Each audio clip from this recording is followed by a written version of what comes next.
Hello la famille, on se retrouve encore une fois de plus pour continuer avec Snowflake de A à Z, donc le programme, le playlist Snowflake de A à Z. Donc du coup, la première vidéo, on a eu créé notre warehouse. Donc du coup, maintenant, on continue avec la création de la base de données, du chemin, et on va essayer avec une table et on continuera toujours avec nos vidéos tranquilles. Voilà. Donc du coup, ça c'est la partie où je vous ai montré la création de Wirehouse. Donc du coup, pour cela, on se retrouve avec un nouveau, créer une feuille de calcul SQL, donc un worksheet. Donc venez ici, cliquez un nouveau worksheet, très bien. Donc du coup, on va maintenant choisir là où on veut créer notre data warehouse. Soit on va créer, parce que j'ai droppé, donc j'ai supprimé ce que j'ai créé. Mais je vais créer au niveau de la base de données, je vais la créer au niveau de Compute Warehouse.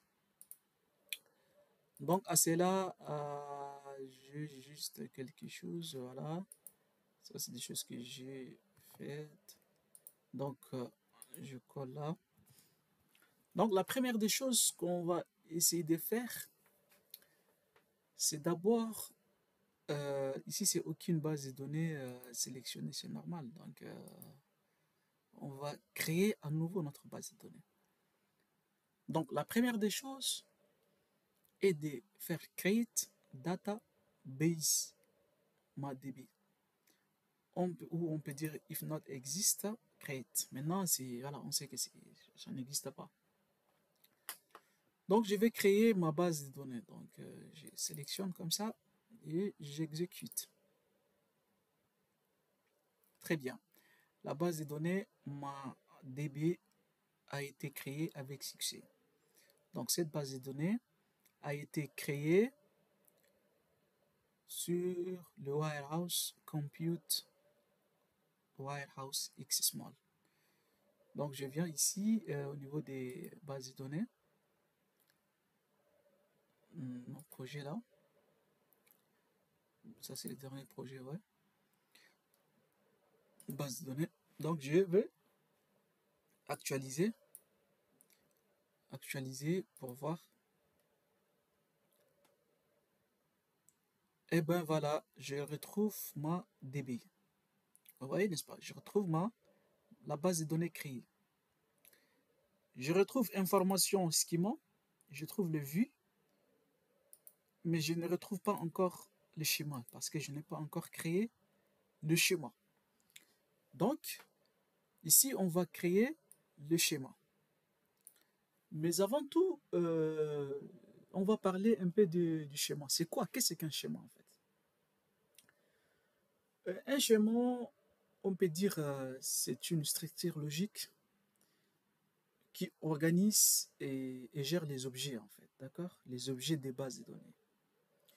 Donc, si on vous demande les objets, quels sont les objets en fait? Les objets des bases de données, ça peut être la table, c'est un objet pour la base de données. Les vues, c'est un objet. Les index, c'est un objet. Les procédures stockées, c'est des objets. Fonction, c'est objet. Séquence, c'est objet, etc., etc., etc. Donc c'est ça qu'on dit un schéma. Donc un schéma, d'une manière très simple, c'est une structure logique qui organise et gère les objets de la base des données tel que je vous ai donné un exemple. Table, c'est un objet. Le vue, c'est un objet. Les procédures stockées, c'est des objets. Les fonctions définies par l'utilisateur, etc., etc., etc. Donc, je vous ai défini en quelque sorte un schéma en fait. Voilà. Donc, maintenant, comme je vous ai dit, un schéma peut contenir les tables, peut contenir les vues, les index, etc. Mais les tables, qu'est-ce qu'une table aussi? Il faut savoir les définir, c'est très important. Table, on peut dire, c'est une structure de données principale, hein, qui stocke les données sous forme de lignes et de colonnes. C'est ça une table. Une structure de données principale qui stocke les données sous forme de lignes et de colonnes. C'est ça une table. Maintenant, une vue, c'est quoi? Une vue, c'est des requêtes SQL enregistrées et qui présentent les données des tables d'une manière spécifique. C'est ça, les vues, en fait. Et un index, c'est quoi? C'est structure de données qui améliore la vitesse d'exécution des requêtes sur une table. C'est ça, un index. Et c'est très important. On peut optimiser tout ça, en fait. Maintenant, les procédures stockées, c'est aussi très utilisé dans le monde de la data et surtout dans le monde de la base de données. On peut dire c'est juste un script SQL réutilisable qui exécute des opérations spécifiques. C'est juste ça, les procédures stockées. Maintenant, fonction, c'est quoi? Fonction, on peut dire, les fonctions sont définies par l'utilisateur. Donc, c'est l'utilisateur qui définit une fonction qui effectue des opérations sur les données, en fait. Donc, juste des petites définitions qui vous permettent de comprendre un peu une table, une vue, une séquence, un index, une procédure stockée et des séquences. Donc, du coup, je vous ai défini déjà un schéma. Et du coup, on va créer maintenant notre schéma. Les schémas doivent être créés au niveau de la base des données. Donc, j'exécute pour voir. Très bien. Donc, mon schéma a été exécuté avec succès. Donc, a été créé avec succès. Donc, j'actualise. Voilà. Je redescends ici, mon DB. Et voilà, je trouve mon schéma.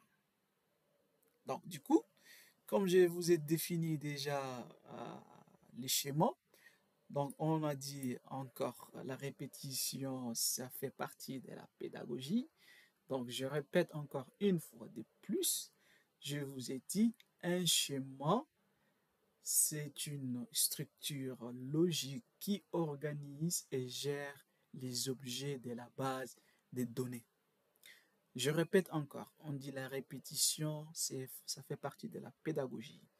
Un schéma est une structure logique qui qui organise, excusez-moi, et gère les objets de la base des données. Et parmi les objets, on retrouve les tables, les vues, les index, les procédures stockées. Maintenant, pour cette deuxième partie de cette vidéo, on ne va pas créer encore les vues et les index et les procédures stockées, mais on va créer un objet qui est la table. Et cet objet, elle va être dans notre schéma. D'accord? Voilà. Donc maintenant, on va créer l'objet table. Donc create or replace table, my table. Crée-moi, ou si ça existe, tu le remplaces. C'est ça, or replace. Donc my table, ID integer, d'accord, c'est entier. Primary key, c'est-à-dire clé primaire. Name veut dire nom. Varchar de 50, note nulle. Email aussi varchar de 100. J'exécute cela. Très bien. La table myTable a été créée avec succès. Je reviens encore, j'exécute. Je réinitialise. Initialise plutôt. Voilà, je trouve ma DB, mon schéma, et voilà l'objet myTable. Très bien. Une fois la table créée, qu'est-ce qu'on va faire? On va insérer les données dans cette table pour voir. Donc à cela, on va écrire insert into, c'est-à-dire insert moi dans la table ID, name, email, value, c'est-à-dire les valeurs de ID 1, John Smith de nom, et son email, etc., etc. Donc, on va exécuter cela.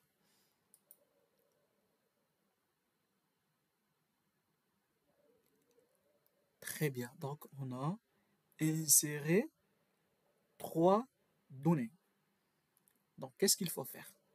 Il faut faire select étoile from my table pour visualiser les données insérées. Donc, je sélectionne, j'exécute, et voilà cette requête. Elle va nous donner les données insérées dans la table. Donc, juste en faisant cette requête, select étoile from my table. D'accord? Et une fois maintenant on a inséré, on a sélectionné pour voir les données, pour visualiser les données insérées, qu'est-ce qu'il faut faire? On va utiliser aussi une requête describe table my table, donc pour voir la description de la table. Donc ici, on va décrire un peu la table. Très bien. Donc ici, pour voir, voilà, ID, c'est number 38, column, tatati, tatata, voilà, name, email, ça c'est juste pour voir la description de la table. Ici, c'est aussi une autre requête pour voir l'ensemble de la base des données qui se retrouve au niveau de mon warehouse. Donc, j'ai fait un show databases, voilà, pour voir l'ensemble. Voilà, ça c'est l'ensemble de la base de données qui se retrouve dans mon warehouse compute warehouse. D'accord? On peut aussi faire la description de la base des données. Donc, describe database, la DB. OK. Erreur de compilation. Ah, c'est ma DB, j'ai fait elle. Donc, ma DB, excusez-moi. Voilà. Donc, je sélectionne. Et voilà. Donc, voilà, c'est la description de ma base de données. J'ai l'information schema, mon schema, c'est-à-dire mon schéma, et le public. Et à la fin, si vous voulez maintenant supprimer la base de données, juste en faisant un drop database. Je vais exécuter pour vous montrer. Erreur de compilation. Ouais, toujours c'est là. Voilà. Voilà. Donc, drop. Voilà. J'ai droppé. Drop, c'est une clause qui nous permet de supprimer la base des données en fait. Voilà, donc j'ai supprimé ma base de données. Donc, si je fais select étoile my table, from my table, vous n'allez rien voir. Voilà, erreur. Donc, je vais actualiser et vous n'allez plus le voir. Voilà, il n'y a plus rien, il n'y a plus rien de ma DB, il n'y en a pas, ma base de données, il n'y en a pas. Voilà, sur ce, déjà, on a terminé par la création de la base de données. Je vous ai expliqué c'est quoi un schéma. Et on a créé juste une table pour vous montrer. On a inséré les données. On a sélectionné la table pour voir les données, pour visualiser les données. On a fait une description, on a affiché les détails de la table. On a montré aussi les détails de la base de données. On a fait une description de la base de données et, non, plutôt ici, show, on a montré toutes les bases de données. Et ici, on a fait la description de la base de données qu'on a créée. Et ici, on a supprimé la base de données qu'on avait créée. Donc, sur ce, on se retrouve sur un autre épisode. Et du coup, je vous laisse de liker, d'aimer, de commenter et de dire si ça vous plaît ou pas. Merci.